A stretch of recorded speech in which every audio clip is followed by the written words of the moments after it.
sipag. Sipag, napakasipag. Yun ang masasabi ko sa kanya. Yun ang isang bagay na natutunan ko sa kanya, yung pagiging masipag. At nakita ko na lahat ng bagay ay kaya mong gawin basta masipag ka lang. Sa negosyo, sa politika, if you want to accomplish something, kailangan mo lang sipag. Konting tiyaga rin. So, in terms of philosophy, this working style, I know magkaiba nga kayo ng mga but in terms of that particular word na sipag, do you emulate that?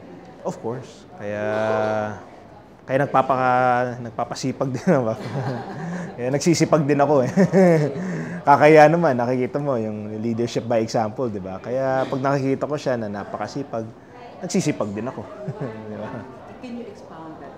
Leadership by example? Kasi nakikita, sa lahat mo, sa negosyo, busy, nakikita ko na may kausap palagi, marami siyang ginagawa, marami siyang project, marami siyang walang time na hindi siya busy. So nakikita ko, napakasipag siya. Pero nakikita ko naman yung accomplishments niya. Kaya doon din ako natuto. Nakita ko na kung gusto ko rin maging successful, kailangan ko rin magsipag.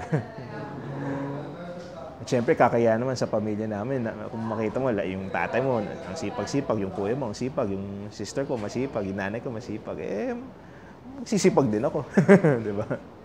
Siyempre, yun ang nakikita ko. Nung bata pa ako, yun ang nakikita ko eh. Kaya doon din ako nasanay.